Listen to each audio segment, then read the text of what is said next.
ముఖ్యమంత్రుల దోస్తీ పొలిటికల్ కుస్తీ. అప్పట్లో కేసీఆర్ జగన్ జోడి, ఇప్పుడు చంద్రబాబు రేవంత్ రెడ్డి జోడి.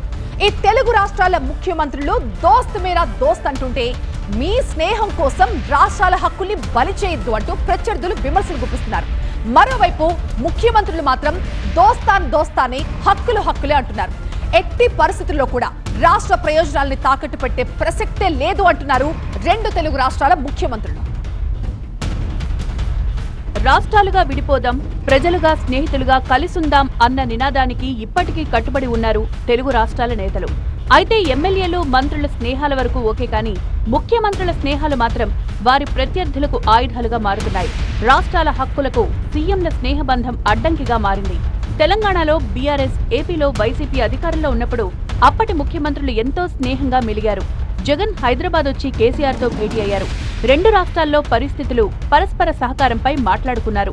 కృష్ణా, గోదావరి జలాలపై చర్చించారు. అయితే జగన్ రాయలసీమకు అక్రమంగా జలాలు తీసుకువెళ్లడానికి కేసీఆర్ సహకరించారని కాంగ్రెస్ నేతలు తీవ్ర విమర్శలు గుప్పించారు. తమ్ముడు జగన్ కు అన్న కేసీఆర్ గిఫ్ట్ ఇచ్చారని రచ్చరచ్చ చేశారు. అదే సమయంలో ఏపీలోని టీడీపీ నేతలు జగన్ ఏపీ ప్రయోజనాలను కేసీఆర్ కు తాకట్టు పెట్టారని, కృష్ణా జలాలను తెలంగాణకు దోచిపెట్టారని విమర్శించారు. ఇవాళ నువ్వు చర్చకు సిద్ధంగా ఉన్నావా?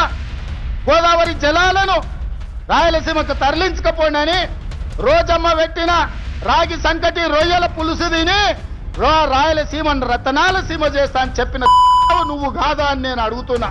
కట్ చేస్తే తెలంగాణ అసెంబ్లీ ఎన్నికల్లో కాంగ్రెస్ గెలిచి రేవంత్ రెడ్డి ముఖ్యమంత్రి అయ్యారు. ఏపీలో ఎన్డీఏ కూటమి విజయం సాధించడంతో చంద్రబాబు ముఖ్యమంత్రిగా బాధ్యతలు చేపట్టారు.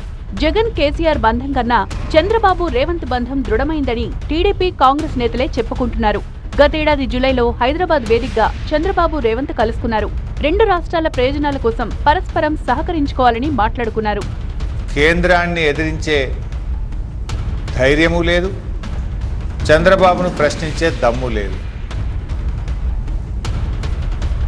ఎందుకంటే ఢిల్లీని చూస్తే రేవంత్ రెడ్డికి భయం, బాబు గారికేమో గురుదక్షిణ.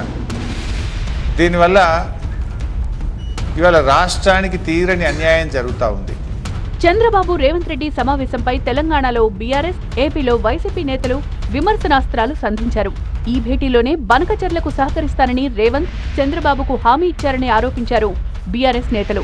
ఆ తర్వాతే బనకచెర్ల ప్రాజెక్టు ముందుకు కదిలిందన్నారు. రేవంత్ రెడ్డి గురుదక్షిణ కింద చంద్రబాబుకు బనకచెర్లను గిఫ్ట్ గా ఇచ్చారని విమర్శించారు. తెలంగాణ హక్కులను ఏపీకి తాకట్టు పెట్టారంటూ ఇప్పటికీ ఆరోపణాస్త్రాలు సంధిస్తున్నారు. మరోవైపు రేవంత్ రెడ్డి మాత్రం బనకచెర్ల విషయంలో వెనక్కి తగ్గేదే లేదంటున్నారు. తెలంగాణ హక్కుల కోసం చర్చలకైనా లేదా పోరాటానికైనా సిద్ధమంటున్నారు. కేసీఆర్ హయాంలోనైనా రేవంత్ రెడ్డి హయాంలోనైనా ముఖ్యమంత్రి స్థానంలో ఉన్న నేతలు రాష్ట్ర ప్రయోజనాల విషయంలో ఎంతో చిత్తశుద్ధితో ఉన్నప్పటికీ వారికి ఏపీ సీఎంతో ఉన్న స్నేహం వల్ల అటు ప్రతిపక్షాల్లో, ఇటు ప్రజల్లో అనుమానాలు కలుగుతున్నాయంటున్నారు విశ్లేషకులు.